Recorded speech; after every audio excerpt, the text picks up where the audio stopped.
Welcome back to another episode of the RAG podcast with me, Sean Anderson, the CEO and founder of Hoxo Media. This is the show where every single Wednesday I bring to you a live interview with a recruitment owner around the world, someone who's prepared to tell you the truth behind the growth of their agency. So I'm looking to interview people who are leading the most, the biggest brands, the fastest growing brands, those that are leading with automation, remote working, technology, whatever. Those people that are driving the most innovative, high growth businesses in our sector today.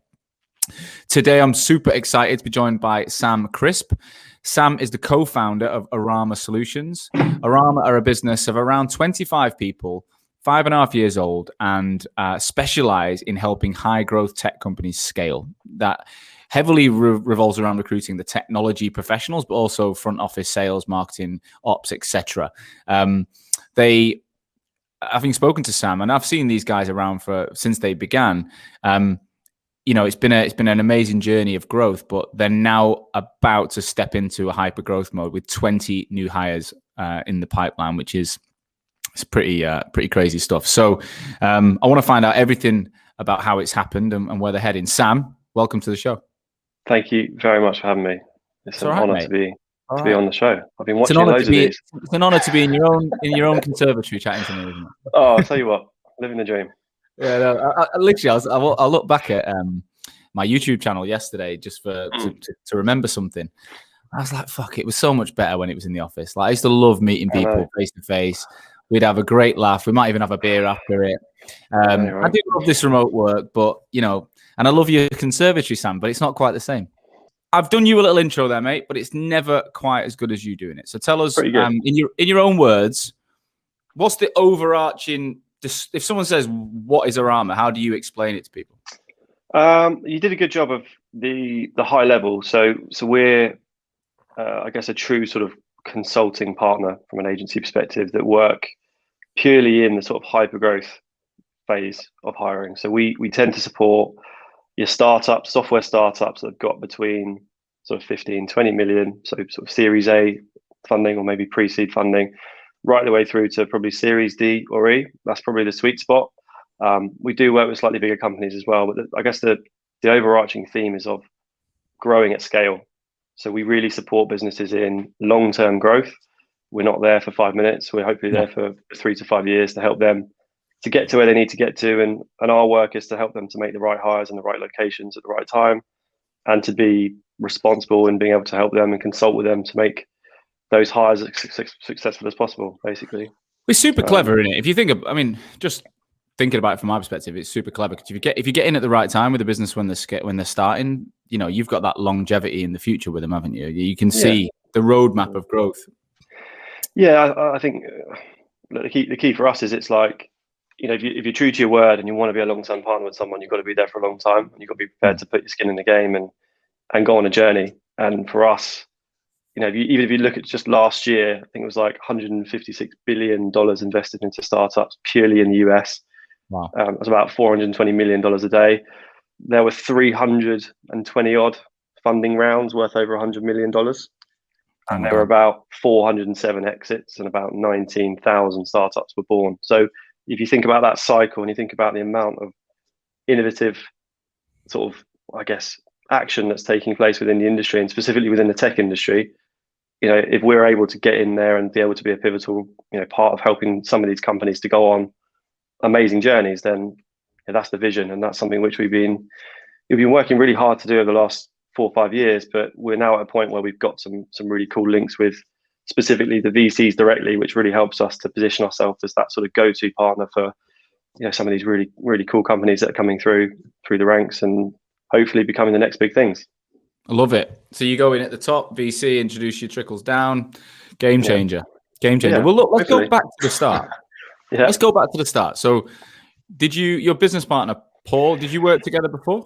Yeah, so Paul and I met at our, I guess our first real recruitment job, TD Recruitment, who were a great company. They are a great company. They're a really good founding for what we wanted to do. And I think the key thing for people that get into recruitment is, I don't believe anyone who says they want to be a recruiter or they came out of the womb looking at CVs. It just doesn't happen, right? So everyone's got some kind of compelling event that either leads them to look at recruitment as an option or they get referred in, or they know someone. Everyone knows someone Yeah. who's been a recruiter at some point. I'm sure Yeah. you have as well. Sure, you have Oh, actually. yeah. So we met at our previous company, and our skill sets are different and were different, and we were responsible for sort of slightly different areas, and it sort of worked. We worked, very well as a team. We were successful, and we realized that we had a good partnership that we thought we could scale. What was the difference in your roles at the time? How did you split Uh, up? so I was really focused on the delivery side. So I was purely on, candidates, on delivery, on, searching, and Paul was purely on the business development side. So, getting out there, looking to find and looking to acquire new clients. So it was, our model has obviously evolved since then. We both do both now, but the model allows us to kind of really hone our skills in those certain areas, and then that kind of, if you put the two together, is a really good combination. So yeah. I bet. So wait, tell us, paint the picture. When did you know it was going to happen? When did you boys decide this is going to be something? I think we were part of a team that was kind of growing a sort of slightly separate division at that company at the time. We were doing a lot of tech hiring. We were sort of really expanding into the professional services side of businesses, which everyone talks about sales hiring and how amazing it is to work with companies that are growing on the sales side. But if you think about people you're hiring to do your selling, they always need someone else, or at least 2 or 3 more people to do the delivery. You can sell the dream, you've got to deliver it. So we were getting into some really interesting situations with companies that wanted large scale hiring. And I think it was when we were starting to build relationships with some key people that had some amazing network sort of contacts, and they had some great stories, and they'd got a great pedigree from their backgrounds as successful leaders. And we were thinking, these guys are really interested in actually getting to know us and building relationships with us. They weren't interested in how many CVs can they get in their inbox a week, or necessarily all the names of all the other companies you work with. They really wanted to get to know you. And I think both of us in our various fields were doing that, and that's something we really sort of honed in on doing. And I think the success of that division sort of made us think, well, we can do it. But you in any good business, you will reach a ceiling where you can't go any higher, or you can't do the things you want to do. And I think we kind of both looked at each other, and whether it was a glance over the photocopier or over a coffee, I'm not going to lie and make it up, but we kind of just got together and said, you can't remember. You don't remember that? Like, you went for a beer and sat down. Well, we'd never. No, I remember we used to work really closely together, but we were so focused on work. We didn't really do a lot of socializing outside of work. I think we just sort of got together one lunchtime or one evening and just sort of said, look, I'm in this mode where I kind of want to get on, and I don't want to be a guy that's here for years and years and years and does okay. I want to get out there and do it myself. And he wanted to do the same. And I think it just sort of clicked. And I think we both admit we just went for it, because if you don't go for it when you get those kind of opportunities. How long did it take from that conversation to leaving? Not long. I think we did I found it the other day, actually. I found our original sort of, I don't want to call it a business plan, because that's a real insult to people that actually write business plans. But I found our original sort of like, right, what are we going to do? And not long. I think a few weeks maybe of just sort of figuring out the logistics of how we're going to do it. Were you perm recruiters? Yeah. That's different than it, because I was 2 years of planning. It's a lot of planning. Probably longer, probably 2014. Yeah, 2.5 years of planning. Yeah. But because I was a contract recruiter, I had such a big commission book. At one point, it was like, 10 grand a month for commission. And I'm like, how the fuck do you walk away from that? Because you're always like, well, just wait another month. And then when I moved into management, it was like everything was changing. My commission was changing. I was being paid bonuses. It was different. So I was like, you know what, I want to learn this because I think I need it. But then this is going to help me actually leave, which was crazy. But the way I describe it is, there becomes a point in most businesses, and it's not just recruitment, but where your vision or the train line you're on and the train line the business is on starts to veer off in different. Like, for a while, as long as you're on the same journey, you're happy, aren't you? Like, you're banging in deals, you have a good time. But then it doesn't even have to be an event, or it's just a feeling that suddenly it starts to go in a slightly different direction. Yeah, and I think for us, it's something which we've kind of tried to take into our business, which is that you've got to be accepting of that. You've got to hire people that are on a journey of their own, and you shouldn't ever try and bend the tracks of their journeys to try and make them fit yours, because you might get a quick win, or you might get someone to stay for another few months. But if you're going to be a responsible owner of a business and someone who's potentially going to be flying the flag and saying we're there to help you grow, you want to be pushing people to achieve what they want to achieve. You want to harness their energy and their passion whilst it's directed in your direction. But when it starts to veer away, you need to be able to identify that and allow that to happen. So I think it's pretty true. You got to see it as early as you can. I mean, when I lost Hisham Azuz a year into working for Hoxo, and he's gone on to do amazing things. I'm really proud of him. I was gutted when he said he was leaving, right? But I put this post up basically saying congratulations, and everyone was like, "Fuck me!" I've never seen anyone post anything like that before.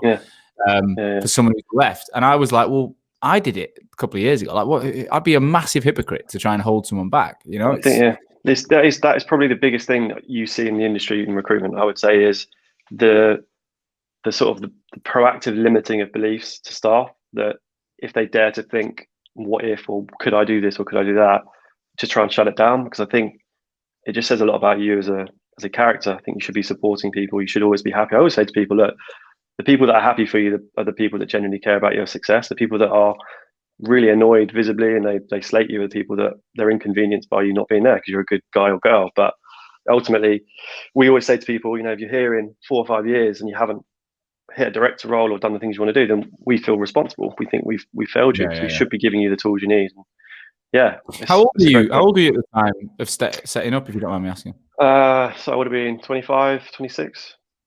That's young, man. And we, like you said, we were at the top of where we were at. Like, we were doing really well, but we had that conversation. We're like, look, there isn't ever going to be a good time to leave. If you're doing well, you're always going to do well, give or take. So I think it was that was the biggest step for us, was taking that first step and going, right, okay, we're actually going to do this. And we've done enough thinking about it, and I think we'd all admit. I know you did a 2-year plan, but you yourself would probably admit the same. I'm sure it was the same feeling with, there is a bit of, what could happen, but that's the excitement, and that's what gets you to creating brands like you've created. It's go for it. The thing was, Hoxo was a recruitment company, so we had already bought Bullhorn, for God's sake, and my business partner thought I was a fucking lunatic. He hated it. He was like, he said, "What?" He said, "I've spent 2 years planning a recruitment company.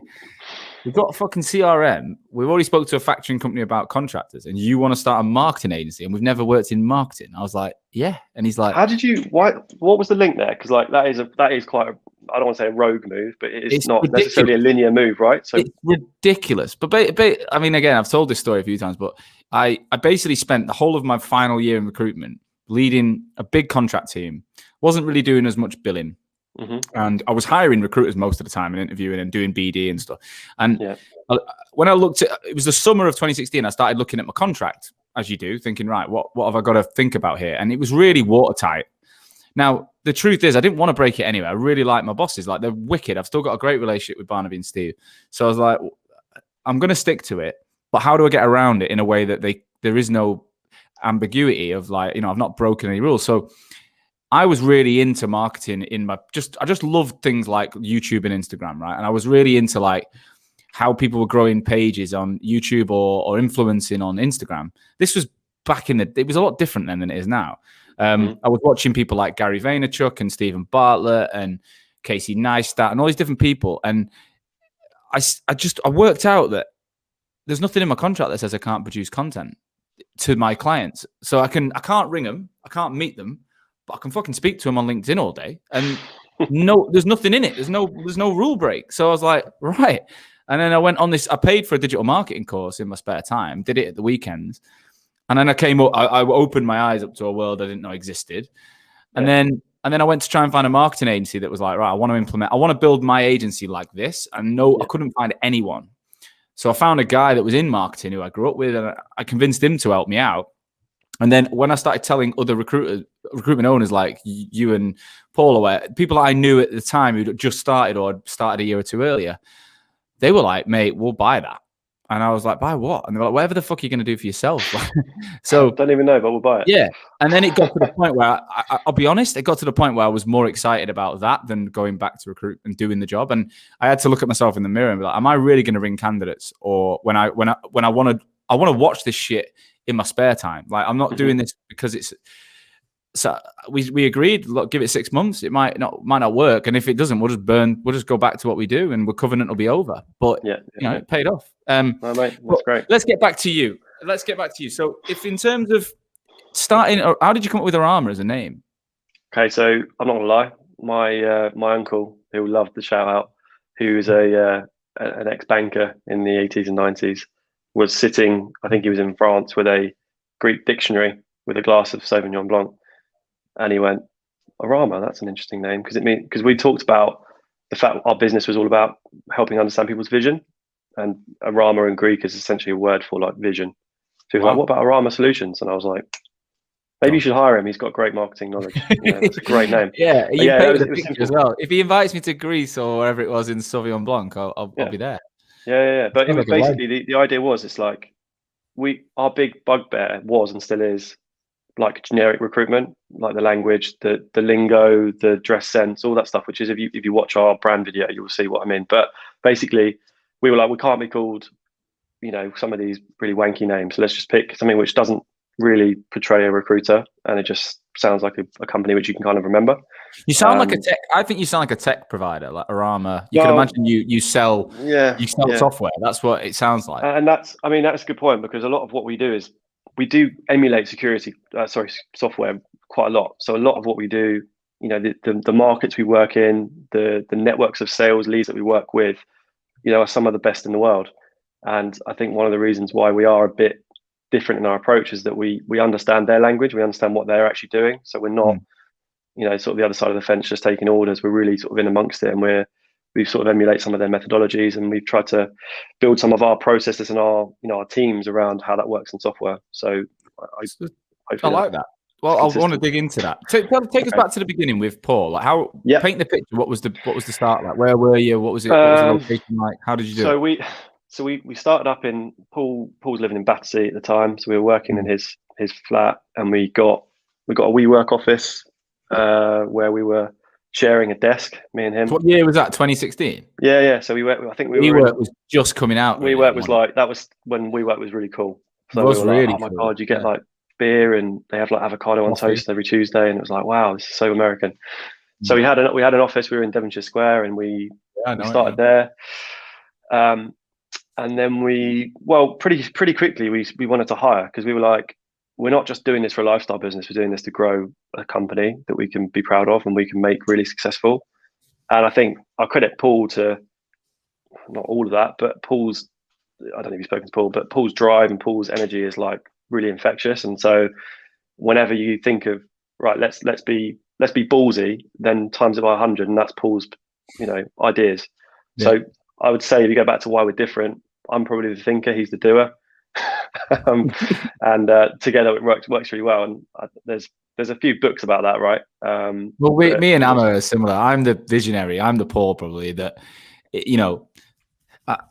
I'll get shit done. I go, but with it's just me, there's danger, right? You need someone who's a bit more of an integrator behind the scenes. And and I think that's, there's loads like Ben Horowitz, who's probably a big influence on our network, has got a book, The Hard Thing About Hard Things, and he talks about different types of CEOs and different types of leaders, and he talks about there's basically two types. One is what we've just discussed, which is someone who's very sort of, I guess, they're a strategic decision maker. They don't mind changing the company direction if it suits what they're trying to do. And then you've got number twos, which are basically like a bit more management, looking at research, making decisions. And he talks about you needing to be a mixture of the two. And I think that's right. So we were in this WeWork. We started to. Did you take any investment, or is it purely just billing for your own billing? Nothing at all. We started with limited funds. And how was you billing at the beginning? It was hard because obviously we couldn't approach anyone in our own existing network. Much like you, we had non-compete, so it kind of forced us to go back to the drawing board. And it was almost like a litmus test of like, does this concept work? Are we actually going to be able to go out there, or was it just luck that we had loads of clients that were at our fingertips because our previous company's network was pretty reputable at the time? But we just started to do what we do best. And I think when you go back to the drawing board, it must be when you started your business. It's kind of that. You feel like you're a grad again. You feel like you're kind of like day one. Let's just go back to just doing the job, and it's almost like there's less pressure. It's just me and my phone, or me and whoever it is. None of that bollocks that goes around it. It's just so simple. Get on. So simple.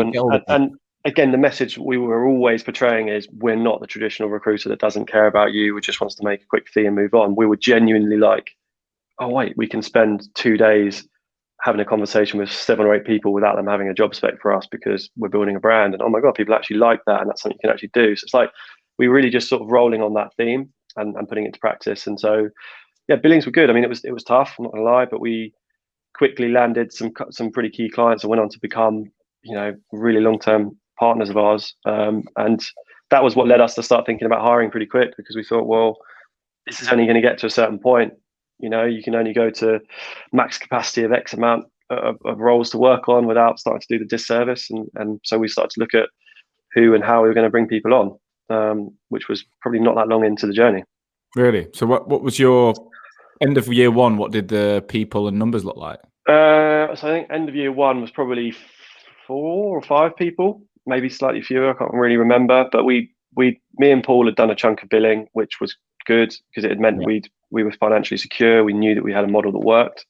And then I think it was year 2 where we really started to put the pedal down a little bit, and we felt like we had a good system that worked. We felt like we were starting to, we were cooking in the right areas, and we were like, right, let's really accelerate this and start to bring some people in. I'm interrupting today's episode to introduce our sponsor, District 4. District 4 is a brand new community of expert recruiters, founded recently by James Johnson, the former CEO of Nickel Curtin Group.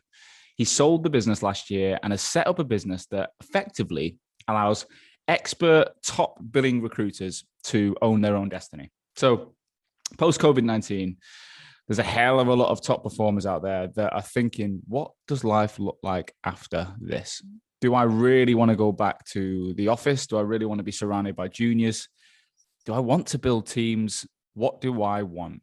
Well, I've been there. I was the top biller in 2015, 2016, and going into management was a decision I made, and it wasn't lightly. Having had an opportunity that would have been different, I might have gone a different way. And James is offering that opportunity, right? He's saying, if you want to earn more money, have less of the bureaucracy, if you like, of an agency, but also be surrounded by other top billers. Because I think that's a crazy thing. So many top performers in recruitment businesses are on their own. They don't sit in a boardroom full of top billers. They're usually on their own, either with the owners or with people that are significantly performing lower than them. It's quite a lonely place. So District 4 is effectively a community where you can start your own mini recruitment business within the community, within the brand, and be surrounded by other people that are all billing 200 grand and plus. You get complete ownership of your destiny. You can do exactly what you want when you want. You can bill what you want. And the back office, everything that you don't want to do, invoicing, contracts, compliance, etc., is taken care of. So you can be an absolute niche expert recruiter. So James and the team are growing rapidly. They are looking for expert independent recruiters to get in touch. If you're billing at least 200,000 in an average year, you're a niche recruiter. We're not looking for generalist recruiters here. If you're a niche recruiter and you're thinking, look, one option is to go back to the office, not excited. The other option is to start my own business in my underpants, not excited. This might be the option for you. So if you're interested, either click the link associated to this episode or go to www.district4.io/Hoxo. That's www.district4.io/Hoxo. On there, you'll see more information about their membership, how to get involved, and register your interest. Within days, James will be on the phone. You'll have a conversation about the opportunity, and you might be one step closer to being in control of your destiny. Don't wait now. Make that contact and change your life post-COVID for the better.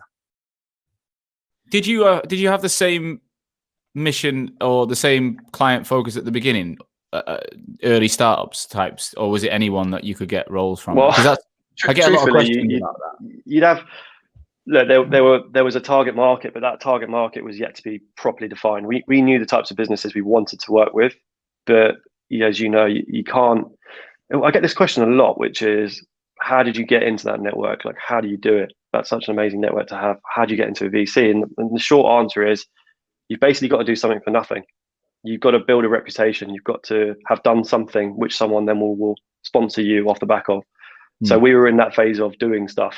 So it was about making our name. It's about delivering to the right people, showing our worth. And then off the back of that, that's what opens up the doors. So at the moment, year 1 or year 2, we're thinking, well, we've got relationships with XYZ that have come through our work we might have done previously. So we're gonna build off the back of those. We're going to start to leverage those to get into the right positions. But there were a few clients that I would say would be probably outside of our wheelhouse now, but they were all learning curves for us. They were all experiences which were really, really valuable because we were talking about ourselves. We were running the company now. We were able to make pretty financial decisions around how we would engage with people, what our terms would be, what our model would look like. So it was like a really sort of refreshing situation to be in, because there was no right or wrong. There was No.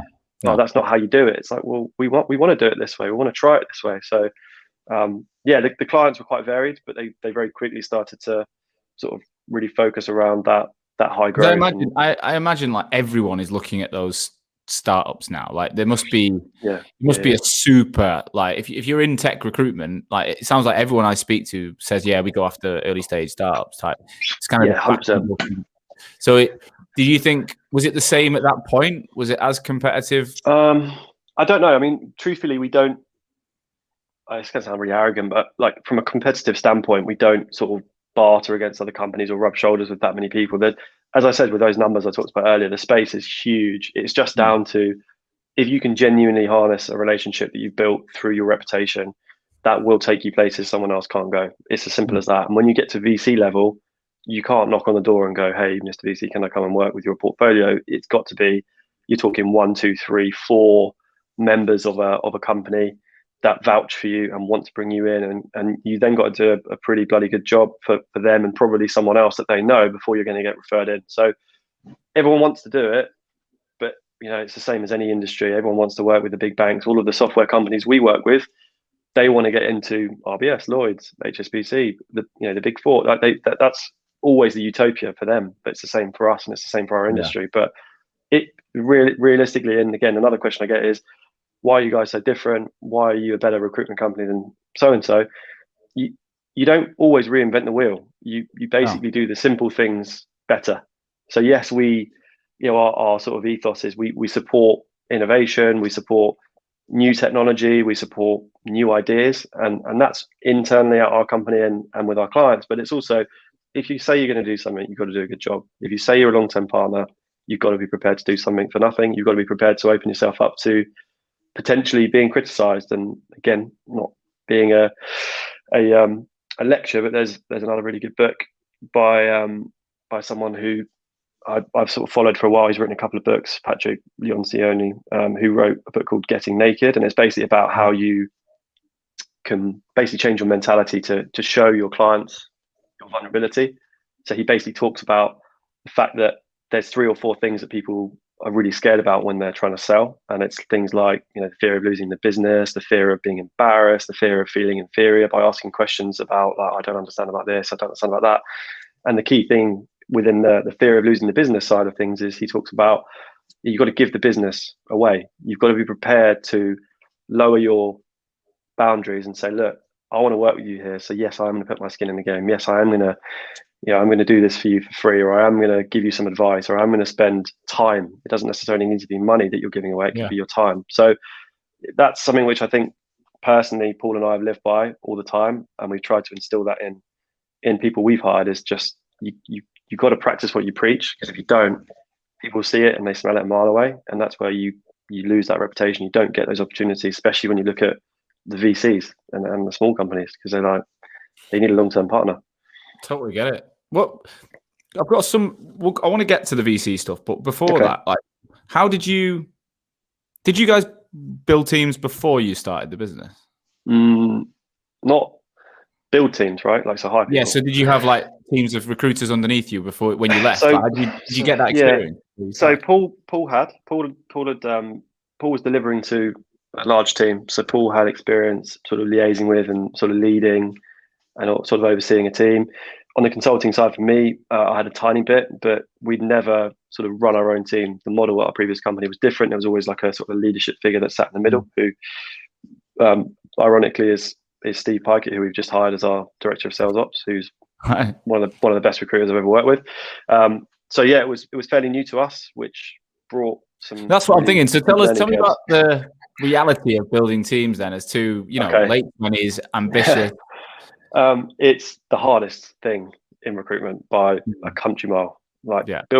hiring and building teams is very, very, very challenging. And I think anyone who disagrees with that is either lying to themselves or has cracked the code that no one knows how to crack. Yeah, I think if right. you were to ask me questions around, lessons we learn, it's all, not all, but mainly is focused around people. It's around people management. It's around hiring. I'll give you an example. When I first started Arama, I had a really warped perception of what would work as a hire versus now. I had this vision of like, well, if they didn't go to Red Brick University and they don't, play rugby to first team standard at county level, then they're not going to be a good recruiter, and they must be able to be. I remember I used to have a little saying in my head that was like, if I couldn't take them to like a pub with me and my mates from home, or like my parents there, and they didn't approve of these people and they weren't like able to sit for 2 hours and talk, they weren't the right culture fit for us. And it took us quite a while, not quite a while, but there were a couple of people we interviewed, a couple of potential people we were going to hire that they just weren't going to be right for what we were trying to build. And I think that is a huge, huge lesson. Building a culture, creating a sort of a nucleus of probably between 8 and 10 Is people. it a lesson in the fact that you disagree or you were right? No, it was a lesson because we learned that we were wrong with what we originally thought. Right. But I'd say, again, where Paul and I are different in our approaches to some things, our gut feel invariably lands in the same place. So we come from things from different angles, but collectively we tend to make better business decisions.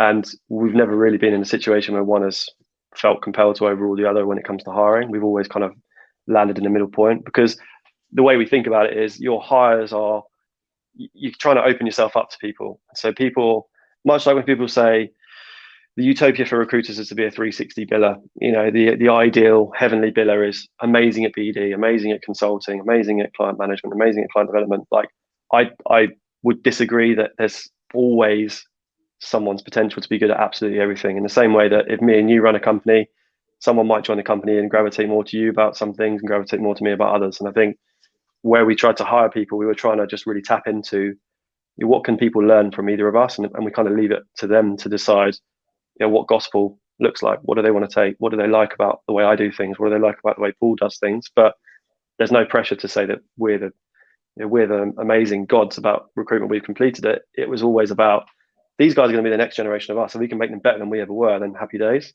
And so it's kind of trying to instill that's probably it's okay to be different. That line is probably what I think separates, having done 200 episodes of this show, I think that's what separates the people that grow and the ones that don't. It's I am open and willing and excited to develop people who are better than me. The agencies don't tend to grow that big. Usually the owner is the best and is probably quite happy about it. And look, I don't think that's necessarily a problem, because they have a different strategy. They probably make great profits, but the ones that wonder why they're not breaking through 10 staff, 12 staff, 15 staff, it's usually a control thing. It's like, I want to be the best.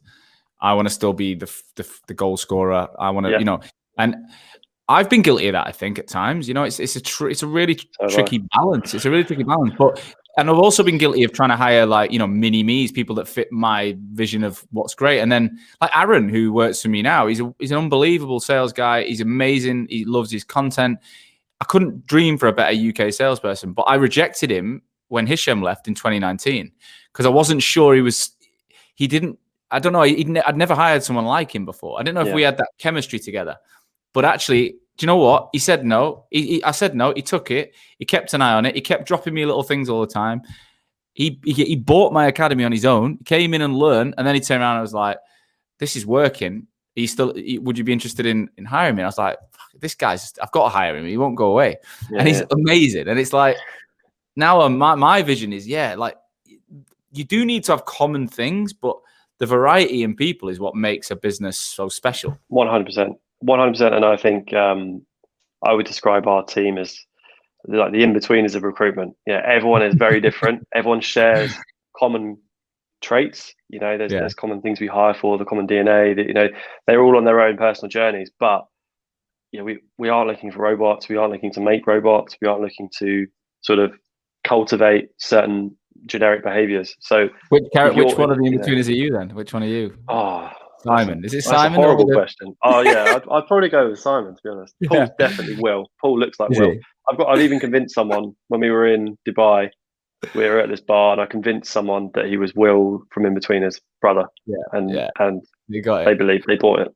As long as you're not Jay, anyway, you don't need No, to be Jay. The I owner, know you who, can't be Jay. there is someone in the business who's Jay. I'd say it's probably Harry Thornton. He looks like Jay.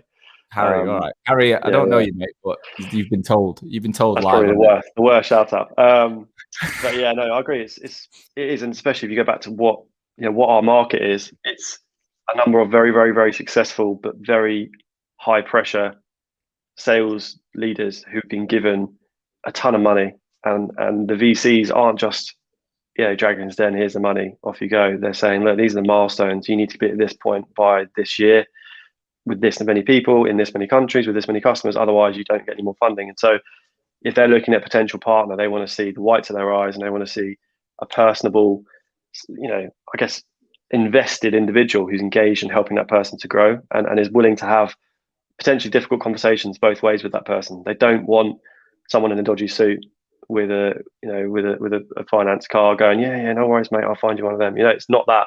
It's just the opposite. So I love that's how why you have to. everyone refers to that archetypal recruiter as like, Yeah, yeah, we're not well, like they're that. still out there. Thursday night I'm in going to London, get a they're few of still them out. on in the next few weeks. I'm like, Yeah, you this should. is what we've all been talking about for 2 years. Yeah, you should probably get one on just so people can see that we're not all making it up. Because that was the other Yeah. thing.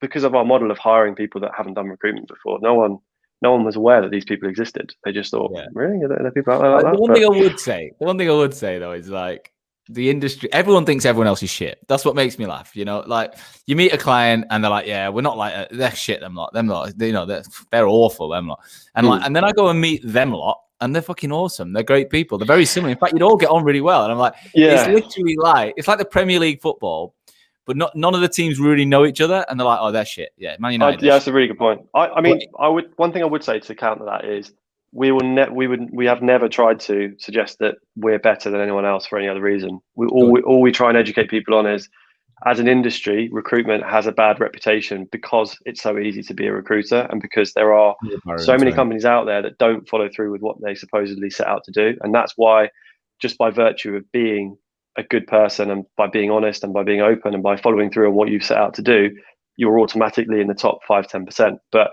it's a good point. But I think a lot of people do shit on each other, but I never do. It's a big enough world for people to coexist, staying in their lane, doing what they do best.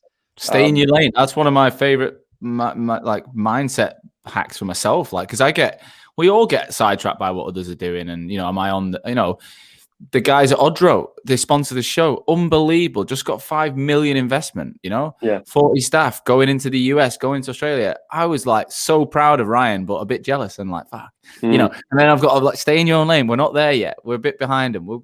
If we want to do that, we can do that.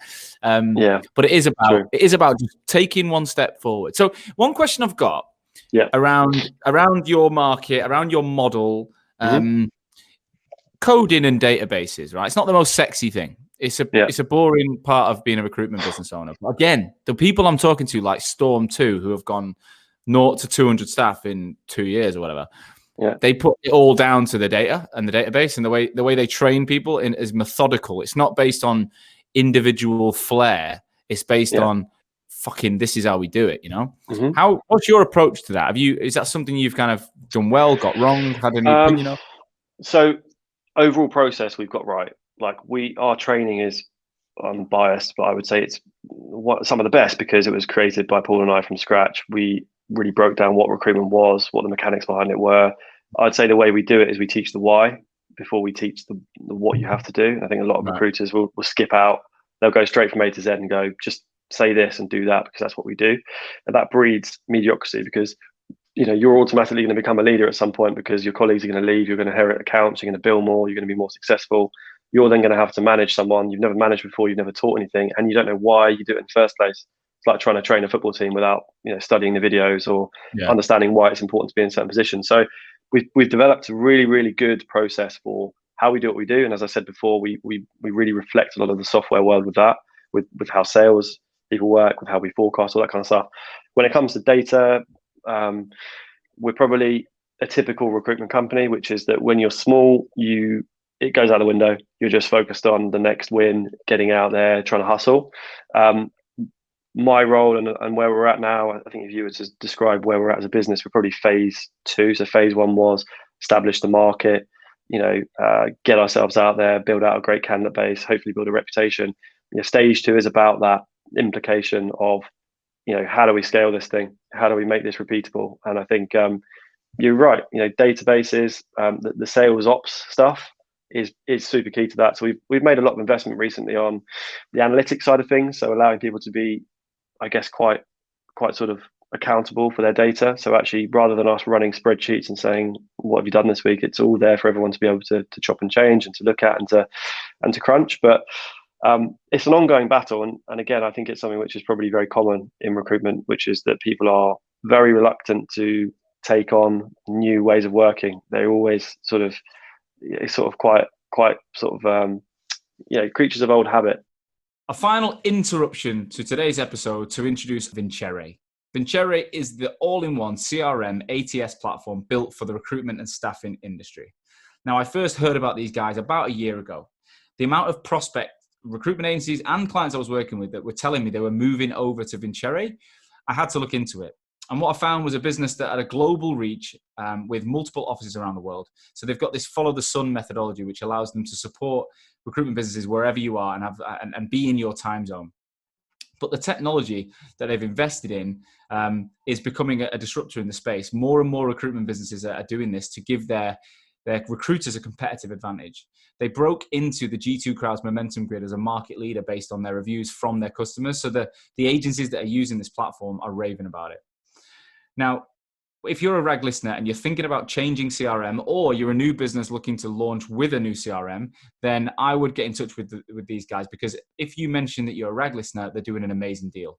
By visiting www.vincere.io/RAG, you can get an exclusive deal which offers 2 months completely free on a 2-year commitment, or 3 months completely free on a 3-year commitment. This applies to all licenses that you've either signed up for now or that you'll add in the duration of the contract. So get on there and have a look. Finally, if you're listening and you're a recruiter and you're thinking, I want to move into a more of a business development role, and I'd like to keep hold of my recruitment knowledge.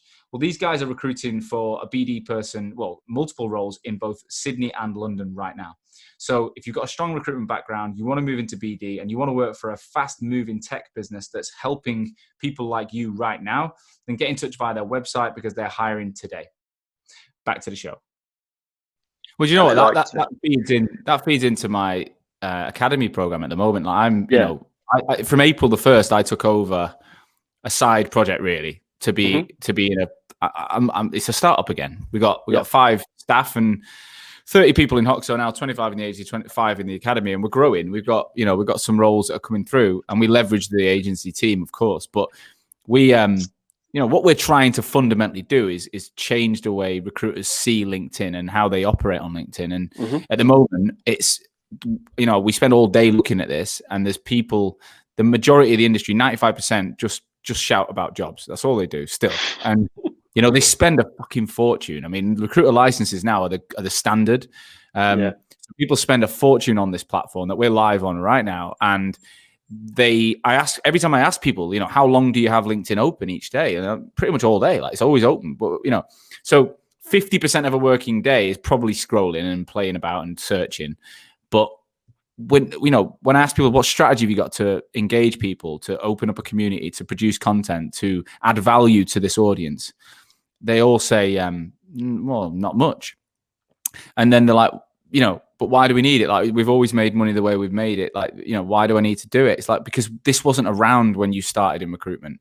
Yeah. And if you think about 10 years ago, 5 years ago, 6 years ago, you didn't have the ability to, you couldn't produce content and have people see it and educate people. You had to be on the phone. You had to be in a meeting, or else there was no other way of them hearing from you. Yeah. Whereas now, with a really simple formula, you can get 1,000, 2,000, 3,000 views a day.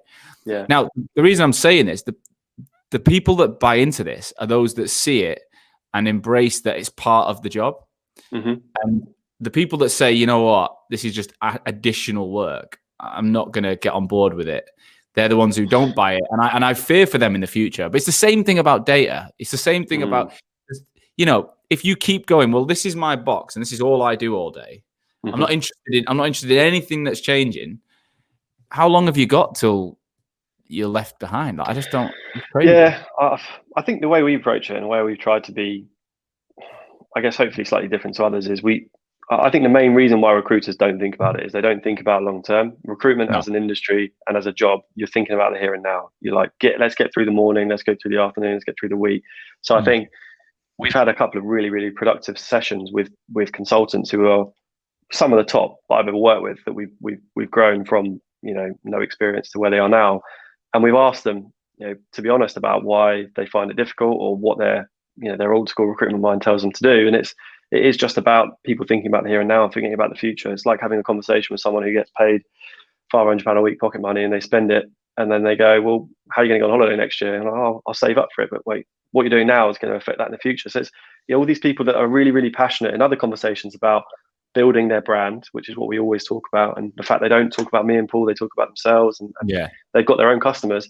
They're the same people that aren't necessarily bought into using the database properly or building their own personal brand on LinkedIn. And it's it's the same. If you bring those two things together, you realize that actually one is not independent of the other, and you need them both. You need Otherwise, them both. you're going to hit a ceiling, right? I said this to a client today. I said, at the minute, let's just say your average hiring manager, how old are they? And they were like 40. I was like, cool. All right. So let's say in 5 years' time, all the people that are 30 to 35 are going to be stepping into that role. Like, if we just go on the classic age default in whatever the market they were talking about. And I was like, do you think the 30 to 35-year-olds now that are probably more active on social than the 40-year-olds? Just by default, they were like, yeah, probably. I was like, cool. So if those people have 5 years, in 5 years, everything changes. There's new hiring managers every single day. Now, if I've been in a business, if I've been watching Sam Crisp at Arama for 2 years I just work in a tech company, and then I get promoted and they go, you've got to hire a team now, and they haven't got a preferred supplier list or an approved process, where the fuck do you start? Well, you know what? I've been watching this guy Sam on LinkedIn for 2 years. He's been giving loads of free shit away. I'll ring him. That didn't exist in the day. That didn't exist, and it does now. Way. Imagine 5 years ago telling your boss that you weren't going to make loads of calls. You were just going to spend some time on your social media or your LinkedIn. You'd get laughed out of the room. But it's the way it's going, right? And I think it's all part of building a brand. And you raise a really good point about the awareness in the industry is way more than you think. So a lot of people just think that LinkedIn at times, based on some of the content, is a bit like your Facebook, where you kind of everyone just stalks each other every now and again. I wonder what he's up to, and he's changed job. But the amount of opportunity there is there, and the amount of traffic which is regularly watching you and seeing your content and seeing your brand being built and seeing what you're associated with, that will come out of the woodwork and go, oh, hey man, I feel like I know you. I've seen loads of jobs you've been posting for the last couple of years. You look like a good agency based on the market you're in. And you just think, well, okay, if that person's seen me and that person's been liking my content or has been looking at it, then it's going to be a lot bigger. So again, I just think it's a lack of long-term thinking. It's that, but it's also a lack of training, and that's what the academy is about. I believe that people just don't know what to do, and for those that are on board, it's literally about 20 minutes a day. It's not. It shouldn't. I don't think it's slow. It stops phone calls. Like, people think it's marketing or phone. Actually, that's bollocks. It's when you can make more phone calls and get through to more people because they know who you are. And when you do get hold of them, the outbound is easier because they're like, oh yeah, hey Sean, or hey Sam.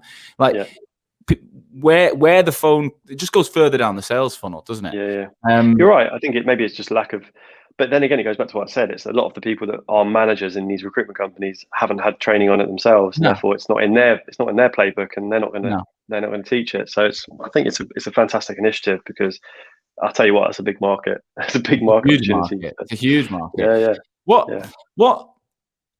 I mean, you mentioned it before, right? You're on this journey now to phase 2, and I think it's exciting. I can empathize with it because of the way my business is.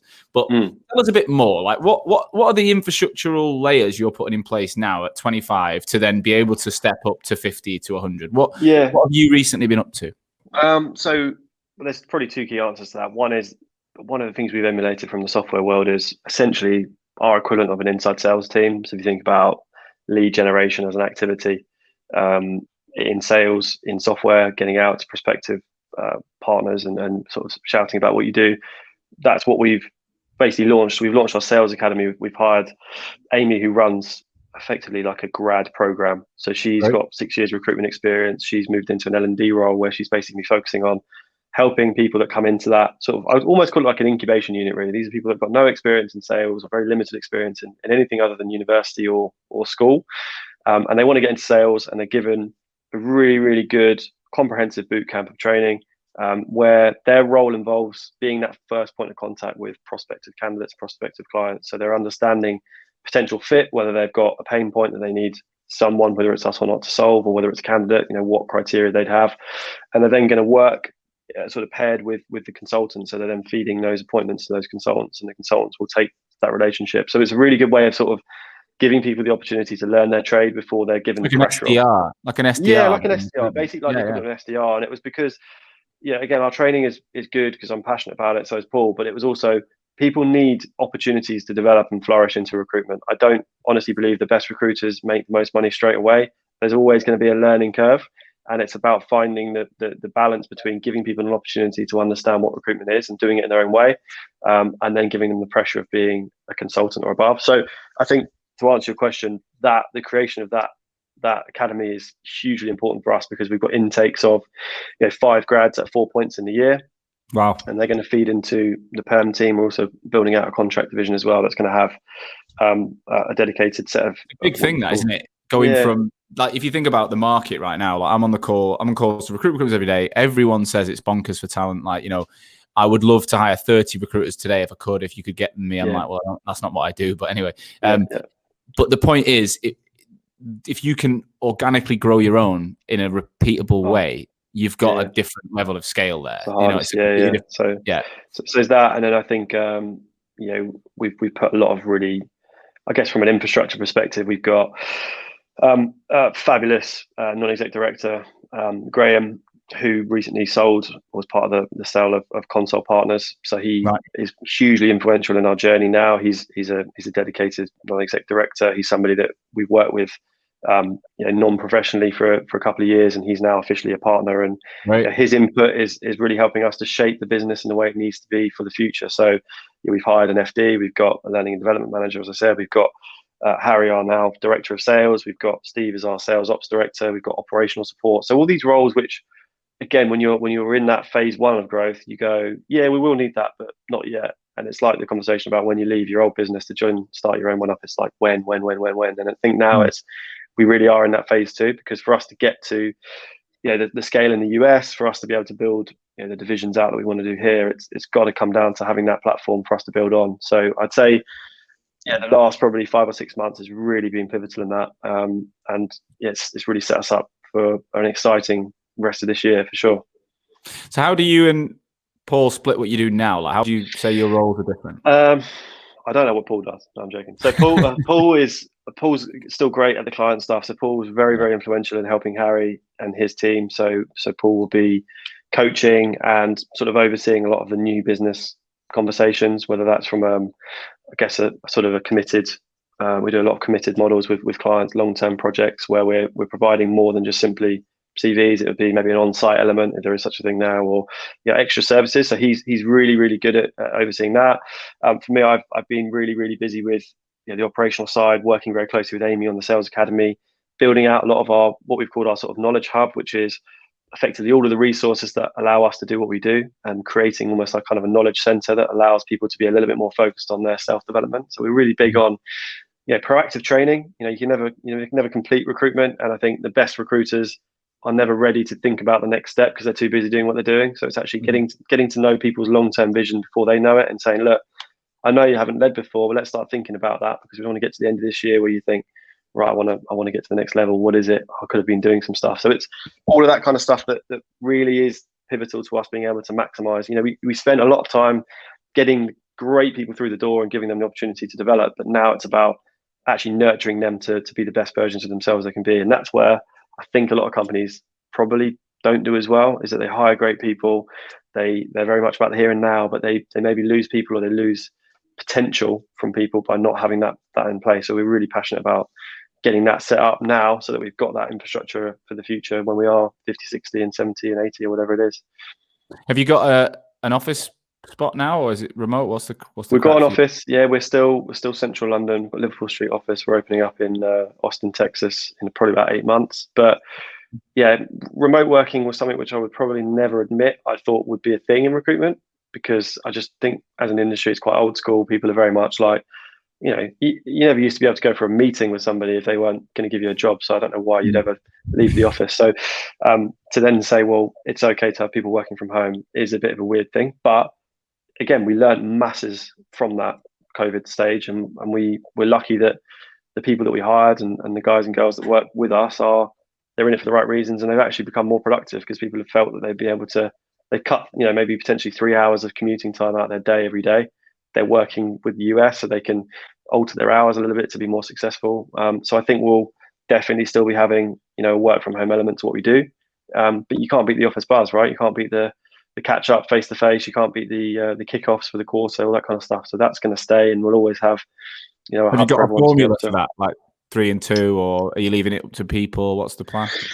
Well, it's going to depend on seniority. I think for some of the academy guys, they're probably going to be in the office a bit more because it's really, really pivotal that they've got the opportunity to learn from those around them. Yeah. They can bounce ideas off each other. For senior guys and girls, it will be probably 2 to 3 days, either from home or in the office, depending on what they want to do. But it's one of those things. Certain people respond better to being in the office. Some people want it. Some people don't. So much like I said before about not everyone being the same type of recruiter or having the same vision of what success looks like, it's the same for working environments. Some people It's incredible, like to though. go to the gym. Yeah. It's just you need to hear out how people work, and that's one of the things that I say that I try and really focus on initially is, if you hire people that haven't done recruitment before, they haven't worked in an office before, or even they have but they've not done it in this environment, they don't always know how they work best. So you've got to go on the learning journey with them. They're growing as individuals, not just as recruiters. So people who were amazing at university at doing dissertations or whatever, they can't manage their diary because they get calls here and there. They've got 5 searches they've got to do. They've got to call this guy back. They've got to prep this guy. So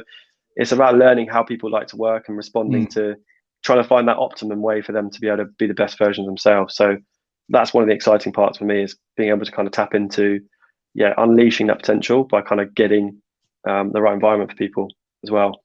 I love it. I think it's incredible how a 12-month period. I mean, everyone spoke about it till it's fucking blue in the face. But the truth is that the way that the industry has shifted, and the way that so many people are open to something that they would never have been open. Like flexibility in March 2020 was just ridiculous, wasn't it? It was like, you can pick up, you can go to the dentist without telling us or something. That's about it, right? Whereas now it's in our sector, it truly is becoming part of the way we work. I met up with Aaron on Friday in Manchester, and we we've got this model where we've got WeWork roaming passes, and we're strategically going to meet to keep the relationships and for the stuff that we do. We've got international people now, so it's impossible to meet with everyone. But it is. Yeah, I think we're really enjoying the time together, but also you get back to your desk at home and you think, there's times you can crack on with things that you were never able to do. So it is about finding the right task on the right day that suits you as a person. Exactly, and I think there's 2 sides to it. One is that you have more time to actually execute on tasks that, whereas if you're in the office all the time, you might not be able to do. But secondly, when you have more limited time, you focus what you want to do with that time more. So if people are going to come into the office, they're going to make sure they prioritize booking a meetings with their manager or meeting somebody for a coffee or whatever it might be. So there's no dead time. I feel like recruitment was an industry where there's loads of dead time. People would stay and work stupid hours, but if you could turn around and say to somebody, you could do the exact same amount of work in an 8.5 or 9 hour day and still be able to go to the gym and still be able to get home to have some dinner at a reasonable hour, would you take me up on that? They'd go, I would, but that's impossible. But again, it's just the shift in the way that recruitment works now.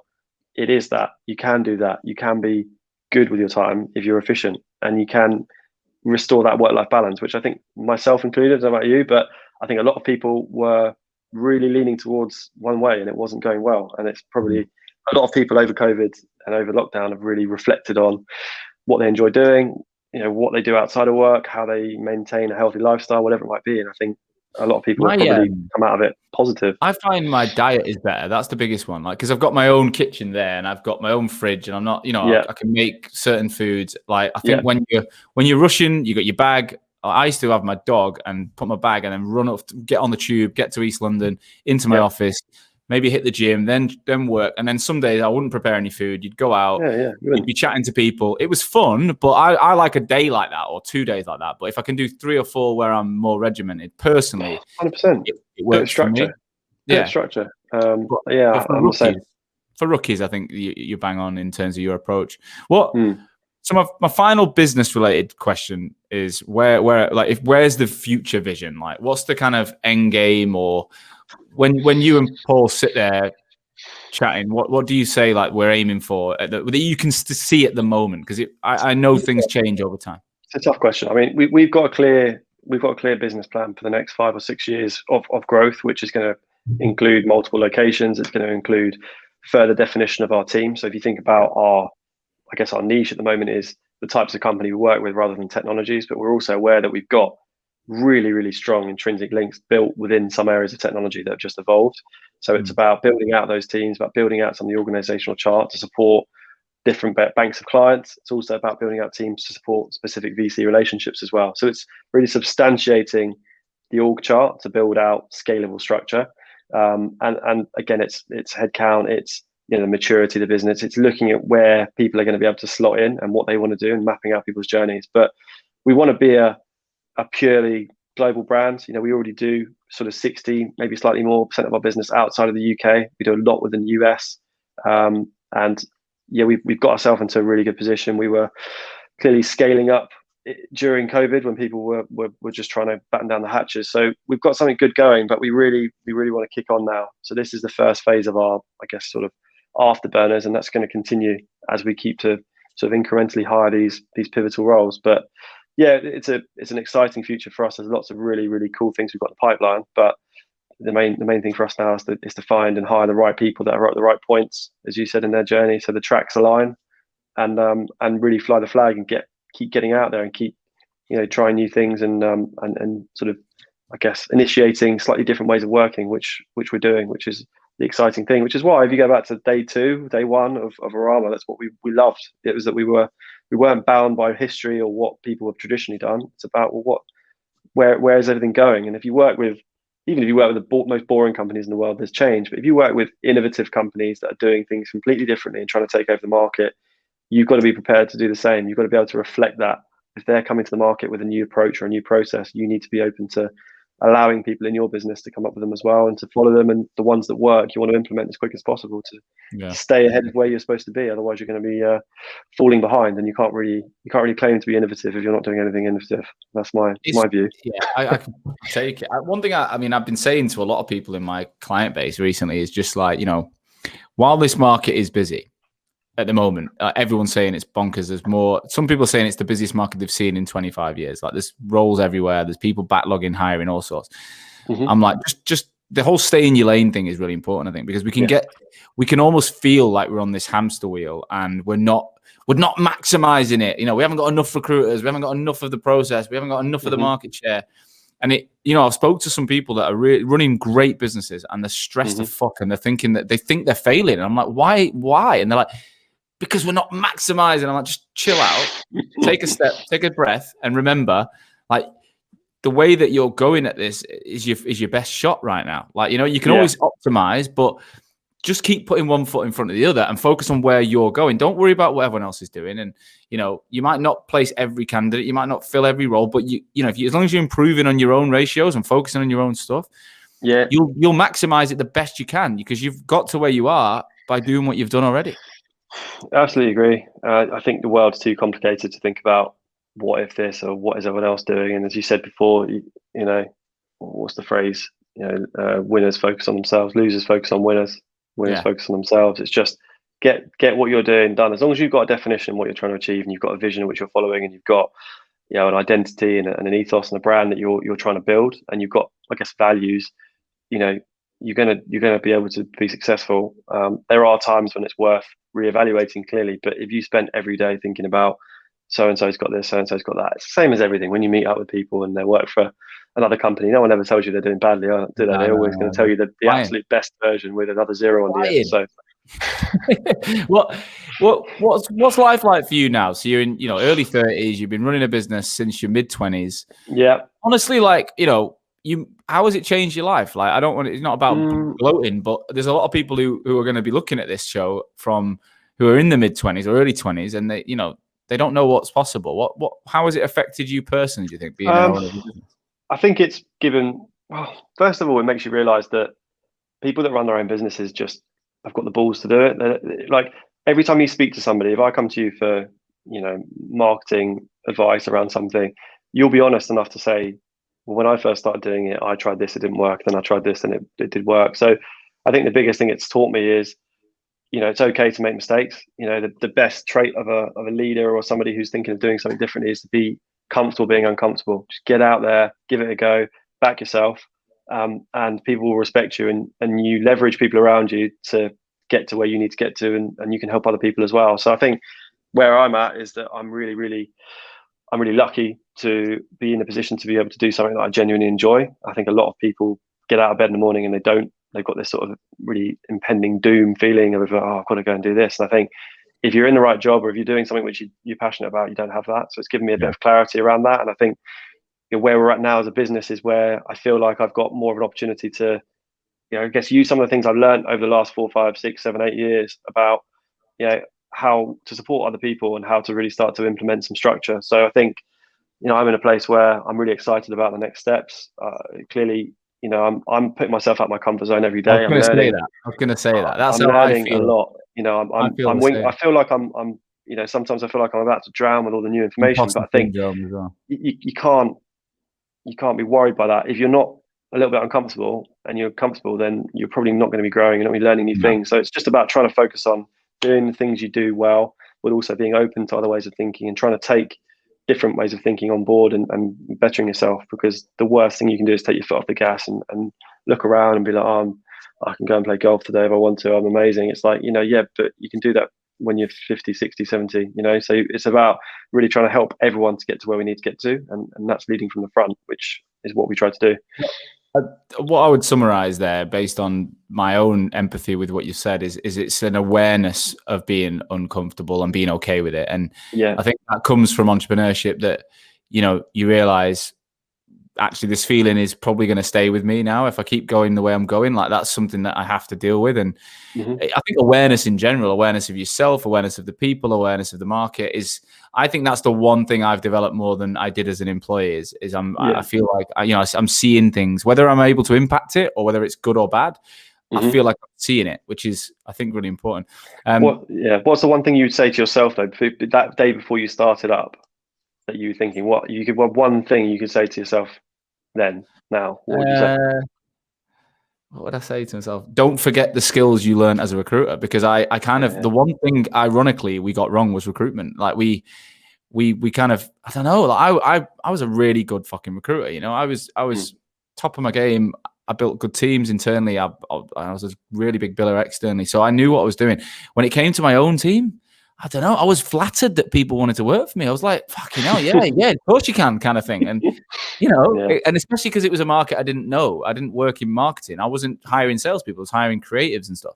I was genuinely like, what, you want to work for me? I was like, wow. And I think that's the one bit of advice I'd say, that is actually money you're spending on people. That's your own. Yeah. And people will fucking burn it if you don't think it through. So that'd be the biggest thing. But also, I don't know, I'm just proud of the fact that we went for something that I believed in it, and you know what? Even if it hadn't worked out, I'll be proud that I did it. It's experience, isn't it? What? One of the things though is people think moving into business ownership is about freedom, and I would honestly say it's in the first few years it's less freedom than ever, because you're not free of thought. Like, your brain doesn't turn off in a way that you can't switch that off. Like, it's freedom in the mind. You might be able to go and play golf. But even when you're playing golf, you're probably thinking about work, or there's something going on. That's probably one of the hardest things initially, or even now, is that you don't have working hours. No, you can't clock off, because you're constantly going to be thinking about. There's always going to be something coming up, which is why I feel like there's that tough bit in the middle. When you first start, you've got a little bit of freedom because you want to be stuck in it and you want to be thinking about it because you're just engrossed. But then between where we're at now and when we start, is that tough bit of like, should I be doing this myself? Should I be handing it over? You don't feel like you can hand anything over. You don't feel like you want to delegate anything. So yeah, it's 100%. Well, look, Sam, been a pleasure, mate. Really enjoyed it. Thanks for having me, man. Thanks for the time. I'm super excited to see what you guys will achieve in the next year or two. At some point, let's record a part 2 in person, eh? Let's do it. That's my vision. How do I start getting this? My Wi-Fi won't die then, hopefully, as well. 100%. We'll definitely meet up. Hopefully, not too long now, so we're allowed to set it up. Well, final thing: if anyone does want, if I imagine you're going to resonate with a lot of people. If they wanted to reach out and ask you any questions, are you open to a chat with them? 100%. Yeah. I mean, whether it's hiring, like working with us, just discussing any more ideas that we've covered, 100%. I'm always open to that, and I try and do as much of that as possible. So yeah, please get in touch, drop a message. Yeah, anyone on, please get in touch via LinkedIn. You're tagged and everything on here as well. So Sam, it's been a pleasure, mate. Guys, thank you so much for listening. Thanks for listening again to another episode of The Rag. Hopefully you're enjoying this season. We have got a few more weeks left. End of June, we're going to be having a break from the season. So we've got about 4 weeks or so left. I've got some unbelievable guests lined up for you. So don't worry, stay tuned. I always ask though, if you're listening to the show and you enjoy the show and you think you're getting value, hopefully there'll be someone else that will also get value. I truly believe that whilst we are competitive as a recruitment industry, we are stronger learning from each other. So there's conversations with people like Sam, they will impact other people. So please pass this around, share it with your team, your colleagues, your friends, whoever, because that's the whole point. It's about giving as much value to as many people as we can. I'll be back again on Wednesday next week, 1:30 live on LinkedIn, and following day, Thursday morning on Apple and Spotify. I'll see you then. But in the meantime, you stay safe, and I'll see you soon.